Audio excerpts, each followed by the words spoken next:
Salatullah, salamullah.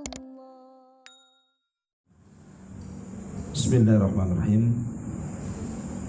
Assalamualaikum warahmatullahi wabarakatuh.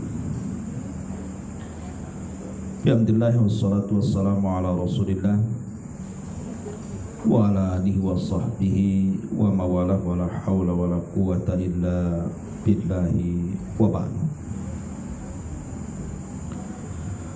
Alhamdulillah, segala puja dan puji hanya milik Allah subhanahu wa ta'ala. Salawat dan juga salam kita hadiahkan kepada Rasul kita Nabi besar Muhammad sallallahu alaihi wa ala alihi wasallam. Kita lanjutkan kajian kita, masih membahas kitab Minhaj Firqatin Najiyah, dan kita masuk pada kekufuran dan macam-macamnya. Dan kemarin kita sudah membahas poin yang pertama tentang kufur takrib. Sekarang masuk pada poin kedua tentang kufrul ibai wal istikbari ma'at tasdik, wa huwa adamul inqiyadi lil haqqi ma'al iqrari bihi ka kufri iblis. Jadi kekufuran yang kedua adalah kufur kesombongan, menolak kebenaran, dan itulah yang disebut dengan kufur iblis.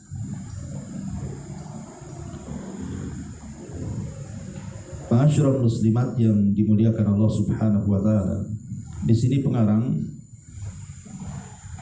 membawakan dalil tentang kisah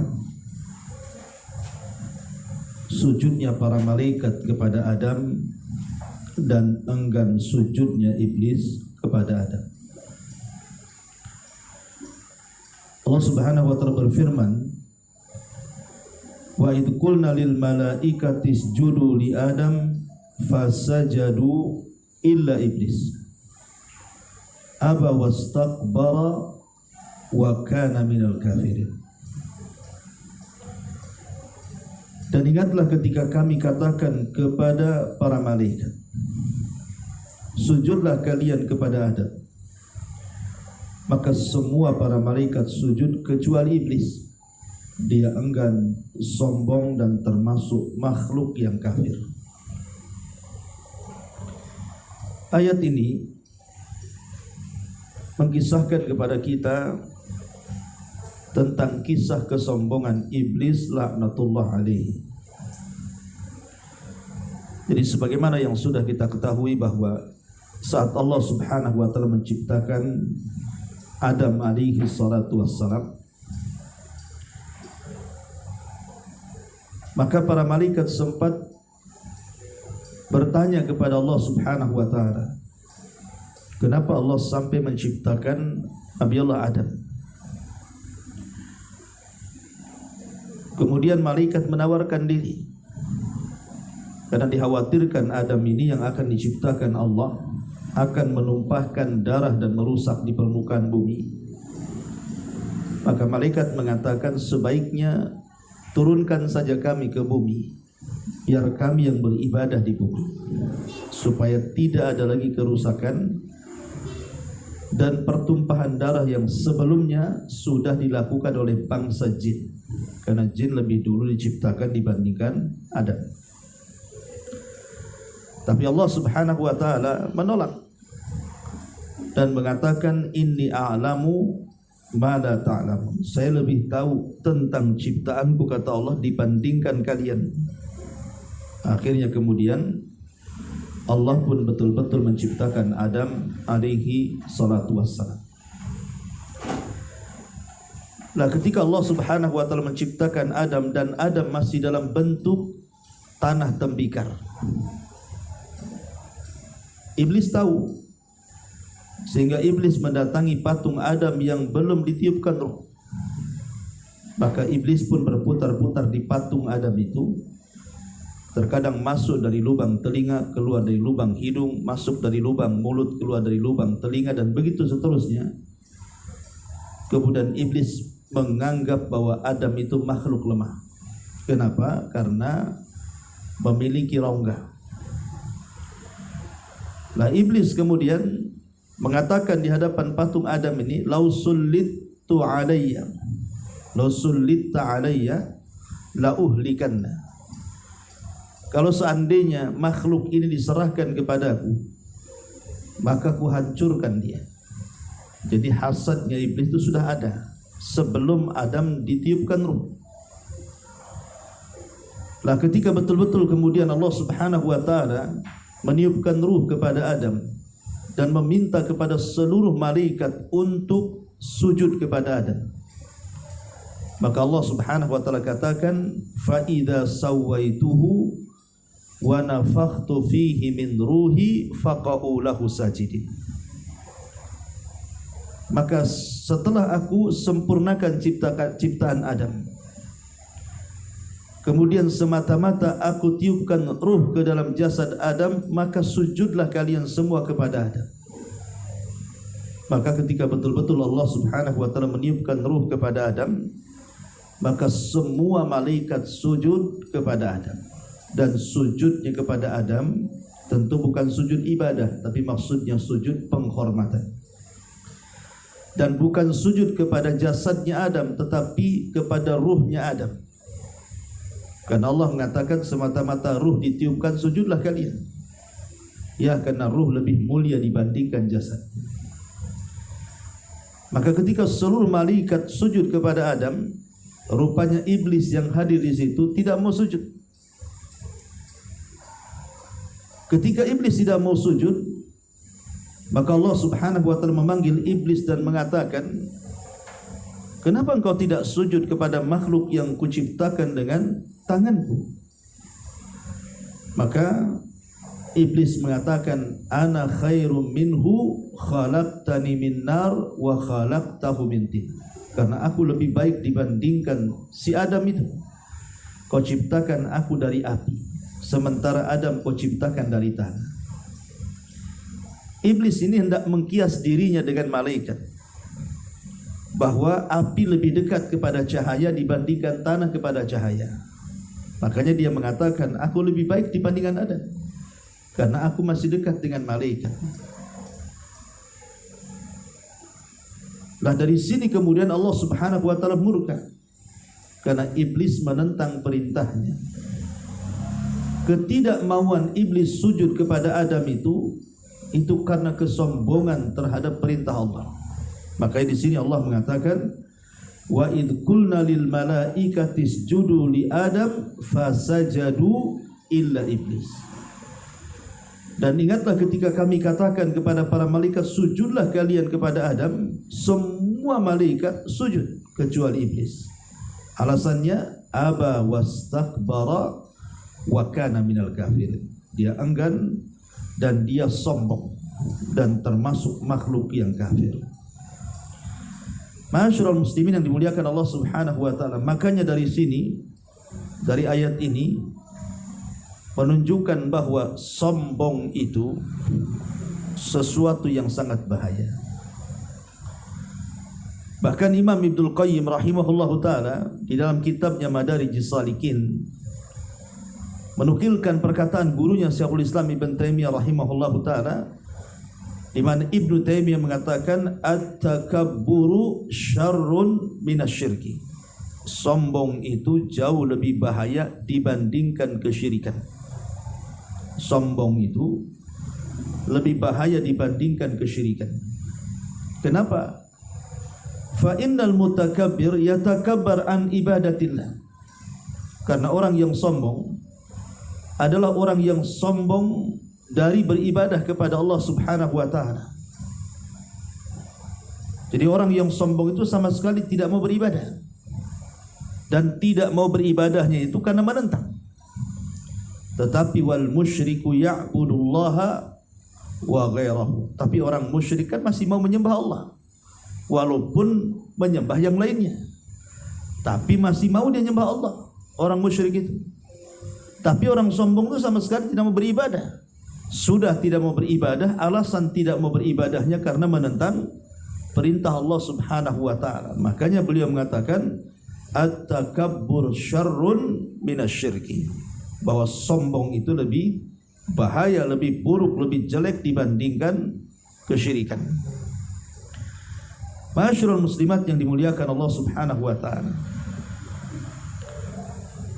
Baik, sebelum kita kembangkan tentang masalah kufur istikbar ini, kekafiran dalam bentuk kesombongan, kita tahu bahwa Islam sendiri sangat melarang dari kesombongan. Di antaranya Allah Subhanahu wa taala tegas mengatakan bahwa orang-orang yang sombong itu tidak disukai Allah. Sebagaimana Allah mengatakan dalam surah Al-Baqarah atau surah Luqman ayat 18, innallaha la yuhibbu kulla mukhtalin fakhur. Allah tidak suka dengan orang-orang yang sombong. Dan orang yang sombong itu walaupun hanya sebiji zarah sekalipun terancam tidak akan masuk surga. Sebagaimana hadis Nabi mengatakan la yadkhulul jannata man kana fi qalbihi mithqala dzarratin min kibrin. Tidak akan masuk surga orang yang dalam hatinya walaupun sebiji zarah dari kesombongan. Kalau sebiji zarah saja yang sangat kecil terancam tidak akan dimasukkan ke dalam surga, macam mana kesombongan yang memenuhi hati seseorang? Maka tentu lebih layak lagi masuk neraka. Kemudian juga orang yang sombong itu balasannya mengerikan di akhirat. Karena al-jaza'u min jinsil amal. Namanya balasan itu kan disesuaikan dengan amalannya. Ketika di dunia dia merasa besar, ketika di dunia dia merasa besar dan manusia dianggapnya kecil, maka di akhirat jasadnya akan dikecilkan seperti semut yang berjalan berseok-seok karena takut keinjak manusia-manusia besar. Dan itu sebagaimana hadis Nabi mengatakan, yuhsyaruna yaumal qiyamati, atau annal mutakabbirina yuhsyaruna yaumal qiyamati amsalal dzar fi suratir rijal. Sesungguhnya orang-orang yang sombong itu akan dikumpulkan pada hari kiamat seperti semut dalam bentuk manusia kecil, ya, di tengah-tengah manusia yang besar-besar dia kecil sendiri, sehingga dia terseok-seok takut diinjak. Begitulah Allah Subhanahu wa taala mengancam orang-orang yang sombong di dunia dengan mengecilkan mereka di akhirat. Ma'asyiral muslimin, muslimat yang dimuliakan Allah Subhanahu wa taala. Baik, lalu kenapa kemudian orang itu bisa ada kesombongan? Tentu ada sebabnya. Nah, mungkin sombong itu tahu-tahu muncul kan gitu. Mesti ada sebab kesombongan itu. Para ulama mengatakan bahwa di antara sebab-sebab munculnya sombong itu apa saja? Pertama, karena ada hasad. Karena ada hasad. Jadi biasanya munculnya sombong itu karena hasad. Berawal hasad kepada orang karena dia tidak memiliki apa yang dimiliki orang. Mulailah dia sombong, mensombongkan dirinya bahwa dia pun sama seperti dia atau mungkin lebih daripada dia. Dan ini sangat bahaya, ya. Kemudian yang kedua, di antara sebab kesombongan adalah al-hikdu. Al-hikdu itu artinya karena adanya kedengkian, tidak suka dengan orang. Jadi karena adanya kedengkian, itulah yang membawa orang akhirnya menjadi sombong. Kemudian yang ketiga, riya. Ingin menampakkan sesuatu kepada manusia, bahwa dia lebih kaya, dia lebih tinggi jabatannya, dia lebih terhormat. Riya, ingin dikasih tahu dengan merendahkan orang, ya. Kemudian juga yang keempat, al-ujub, karena membanggakan diri. Kalau membanggakan diri ini sudah barang tentu biasanya berakhir dengan kesombongan. Ma'asyiral muslimat yang dimuliakan Allah Subhanahu wa taala. Kalau kita melihat di dalam Al-Qur'anul Karim tentang macam-macam takabur, macam-macam kesombongan itu. Kesombongan itu dibagi menjadi 3. Yang pertama at-takabbur 'ala Allah, sombong kepada Allah Azza wa Jalla, dan ini yang paling bahaya. Pembahasan kita ini sombong kepada Allah karena ini membawa kepada kekufuran. Sombong kepada Allah. Nah, seperti dicontohkan sombongnya iblis kepada Allah. Ketika disuruh sujud dia tak mau. Kemudian sombongnya Namrud kepada Allah karena dia merasa bahwa dia memiliki rububiyah Allah, mampu menghidupkan dan mematikan. Ketika dia berdialog dengan Ibrahim, kemudian Ibrahim mengatakan Rabbiyalladzi yuhyi wa yumit, Rabbku yang menghidupkan dan mematikan. Apa kata Namrud? Ana uhyi wa umit, saya juga bisa menghidupkan dan saya bisa mematikan. Padahal dia tidak bisa, tapi dia sombong, seolah-olah dia menempati kedudukan Tuhan. Kemudian juga sombongnya Fir'aun kepada Allah Subhanahu wa ta'ala, yang jelas-jelas dia mengaku dirinya sebagai Tuhan dan mengatakan ana rabbukumul a'la, saya Rabb kalian yang paling tinggi, dan mengatakan tidak ada Tuhan selainku. Kemudian juga sombongnya kaum para nabi kepada nabi. Yang kedua, at-takabbur 'alal anbiya'illah, sombong kepada para nabi. Sombong kepada para nabi artinya tidak tunduk dengan syariatnya, tidak tunduk dengan perintahnya, dan tidak mengindahkan larangannya. Dan kita lihat bahwa sombong seperti ini terjadi di zaman Nabi SAW, baik yang dilakukan orang-orang musyrik Arab ataupun yang dilakukan orang-orang Yahudi Madinah. Orang-orang musyrik Arab, mereka tahu kebenaran, seperti Abu Jahal, kemudian Al-Walid ibn Mughirah, kemudian Umayyah ibn Khalaf, Uqbah ibn Mu'aid, dan banyak tokoh-tokoh Quraisy itu. Mereka tahu kebenaran karena mereka tidak bisa mendatangkan semisal Al-Quran, padahal mereka pakar-pakar syair. Sehingga sebagian mereka sangat menikmati bacaan Quran, seperti Abu Jahal. Mereka sangat menikmati bacaan Quran di malam hari, tapi di siang hari mereka menjadi musuh Al-Quran itu sendiri. Jadi kalau malam hari mereka mendengar Quran, mengendap-endap. Kalau Rasul lagi ngaji Quran itu mereka mengendap-endap di semak-semak, kemudian mendengar, dan mereka tidak bergerah keasikan. Tapi kalau di siang hari mereka jadi musuh Quran karena diajak masuk Islam, mereka enggak. Maka ini tidak lain dan bukan karena kesombongan. Begitu juga orang-orang Yahudi. Mereka sudah tahu kebenaran, seperti yang terjadi kepada Huyai ibn Akhtab, seorang tokoh Yahudi, ketika menelisik Nabi SAW yang baru sampai dari hijrah dari Mekah ke Kuba. Setelah tahu bahwa dia adalah seorang nabi cocok dengan ciri-cirinya, kemudian Yasir yang ketika itu saudaranya bersama dia menelisik soal siapa sosok Muhammad itu. Yasir mengatakan kepada Huyai, wahai Huyai, apakah memang dia seorang nabi? Kata Huyai, iya, dia seorang nabi persis seperti ciri-cirinya.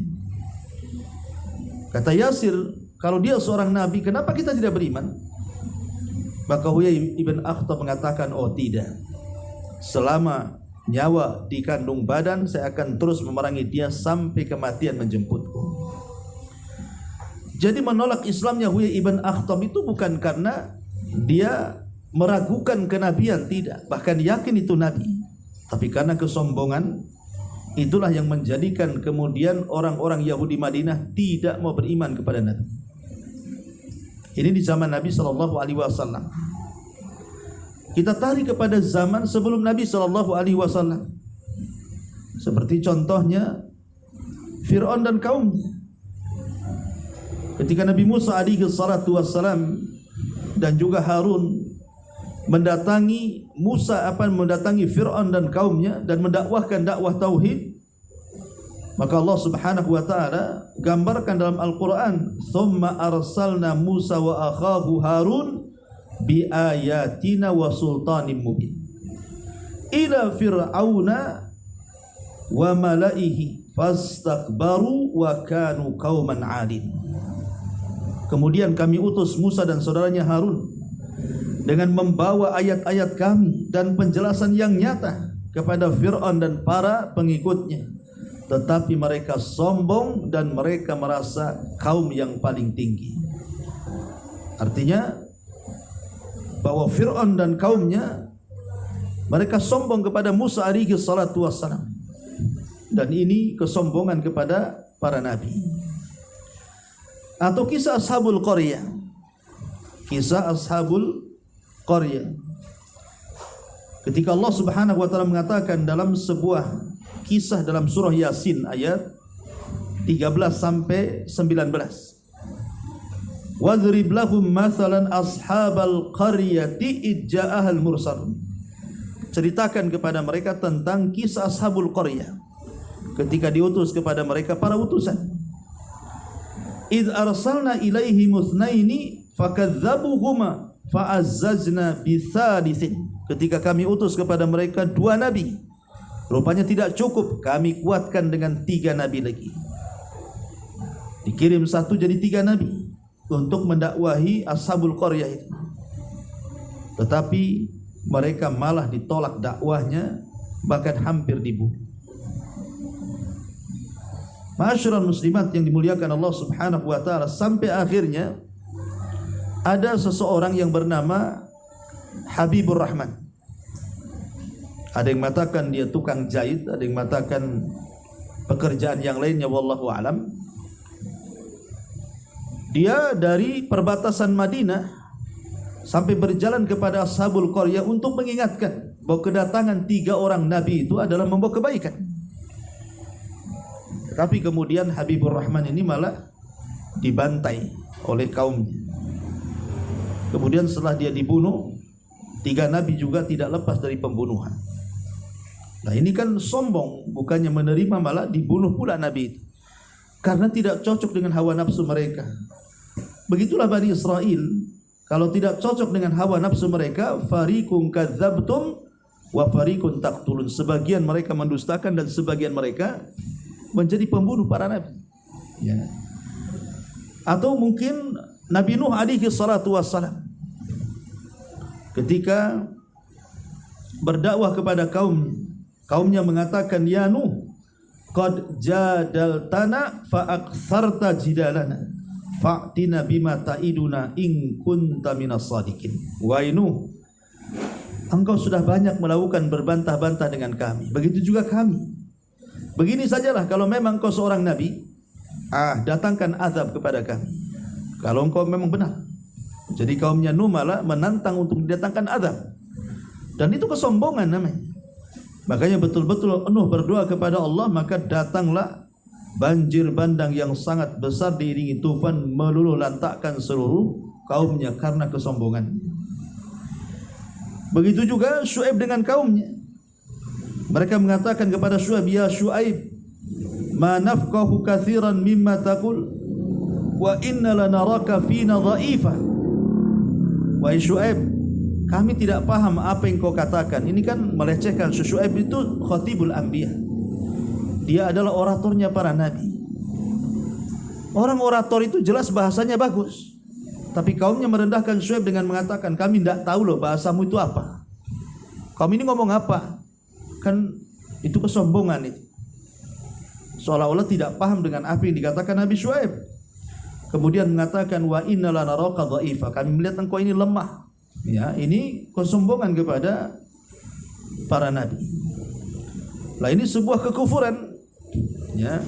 Baik sombong kepada Allah Subhanahu wa taala ataupun sombong kepada para nabi, termasuk sombong kepada Nabi kita Muhammad sallallahu alaihi wasallam, itu juga bagian daripada kekufuran. Ingat, itu bagian daripada kekufuran. Ma'asyiral muslimat yang dimuliakan Allah Azza wa Jalla, lah yang ketiga at-takabbur 'alan nas, sombong kepada manusia. Lah sombong kepada manusia ini ada di beberapa macam. Pertama, terkadang orang itu sombong dengan pengetahuan. Ada orang yang sombong dengan pengetahuan karena merasa dirinya lebih pandai, lebih cerdas, lebih tinggi sekolahnya, lebih tinggi alma maternya dan begitu seterusnya. Maka terkadang orang terkecoh dengan pengetahuannya, akhirnya merendahkan yang bodoh-bodoh yang di bawahnya, atau mungkin membodoh-bodohi orang-orang yang di bawahnya. Maka ini faktor pertama, orang bisa sombong karena pengetahuan ilmu. Bisa saja ilmu agama ataupun ilmu dunia. Yang kedua, takabbur bi kasratil ibadah, karena merasa banyak ibadah. Merasa banyak ibadah, mungkin kalau ngaji itu merasa paling senior. Yang junior-junior ini direndahkan dia. Merasa paling lama hijrahnya, paling lama masuk sunnahnya, paling banyak ibadahnya, paling banyak majelis taklim yang didatanginya dan begitu seterusnya. Maka ini termasuk tipu daya syaitan, rasa sombong dengan ibadah. Kemudian yang ketiga, at-takabbur bin nasab, merasa sombong dengan nasab. Merasa nasabnya sampai kepada Nabi, sementara yang lain tidak.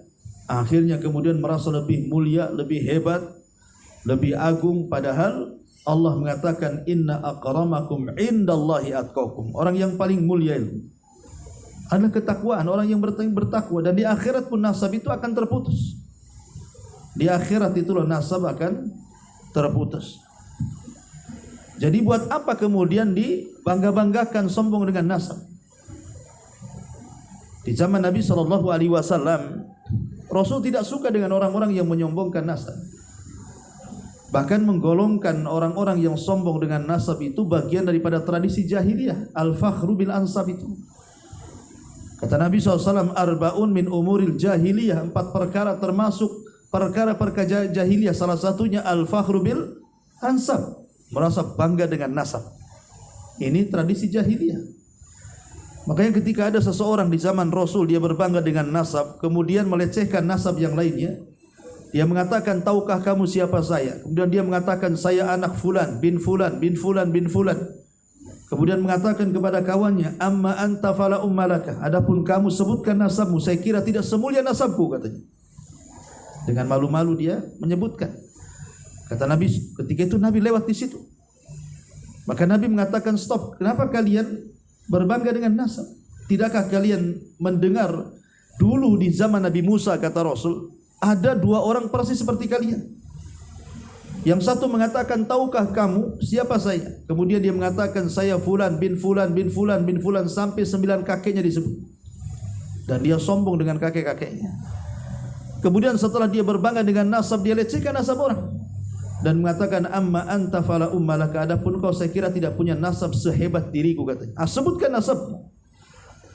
Akhirnya kawannya ini malu-malu menyebutkan nasab. Kemudian dia mulai mengatakan, saya fulan ibn fulan, langsung berhenti. Karena dia tahu kakek buyut yang ketiganya kafir, tidak muslim. Sehingga dia mengulang lagi, ana fulan ibnul Islam. Dia nasabkan ke Islam tuh kakek buyut yang ketiganya. Kemudian dua-duanya meninggal, kata Rasul. Yang berbangga dengan nasab Allah masukkan ke dalam jahanam. Yang tidak berbangga dengan nasab kecuali nasab-nasab yang memang bisa membantu dia di akhirat, maka Allah masukkan dia ke dalam surga. Maka sombong itu juga kadang-kadang faktor nasab. Kemudian yang ketiga, at-takabbur bil jamal, faktor kecantikan.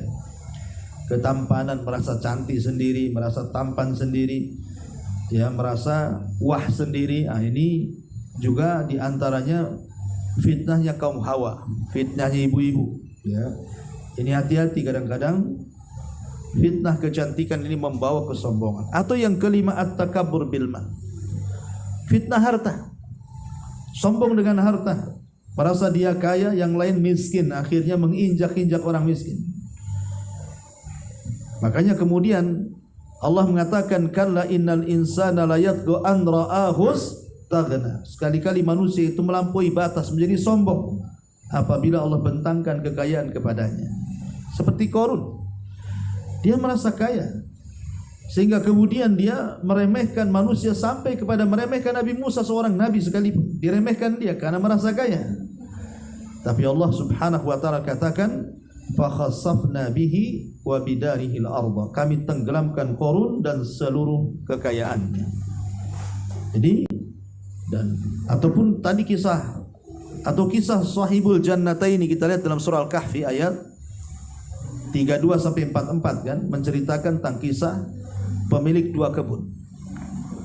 Dia merasa bangga dengan dua kebunnya, dia sombong dengan kedua kebunnya, sampai-sampai dia tidak percaya bahwa ada hari kebangkitan. Bahkan dia mengatakan, kalaupun ada hari kebangkitan, aku akan diberikan yang lebih daripada yang Allah berikan di dunia, katanya. Dia kira Allah sayang itu bentuknya adalah memberikan harta. Dan dia kira orang yang tidak disayang Allah itu ketika Allah tidak menganugerahkan harta. Bukan, orang kaya dan miskin itu bukan tanda yang satu disayang Allah, yang satu tidak disayang Allah, tidak. Karena kekayaan itu bukan alamat orang ini cinta atau tidak dicinta Allah Subhanahu wa ta'ala. Kalau memang kekayaan itu tanda dicinta Allah, kenapa Qarun diazab? Kenapa Namrud diazab? Kenapa Fir'aun ditenggelamkan? Artinya bukan itu tanda cinta dan tidaknya Allah Subhanahu wa ta'ala. Justru kadang-kadang harta itu menjadi fitnah, timbul kesombongan. Kemudian yang keenam, at-takabur bi kathratil atbah, sombong karena banyaknya pengikut. Mungkin dia ketua geng, banyak pengikutnya, ketua ormas, banyak pengikutnya, ketua partai, banyak pengikutnya, dia sombong. Ya, jadi dengan banyaknya pengikut akhirnya dia sombong. Nah, ini masalah gitu ya. Ya, dan juga faktor-faktor kesombongan banyak lagi. Ya, seperti orang yang isbal itu juga termasuk sombong, melembrehkan kain di bawah mata kaki. Nah, itu juga bagian daripada kesombongan. Termasuk juga sombong adalah ketika seseorang itu menolak kebenaran, dinasihati tidak mau, ya, dan merendahkan orang.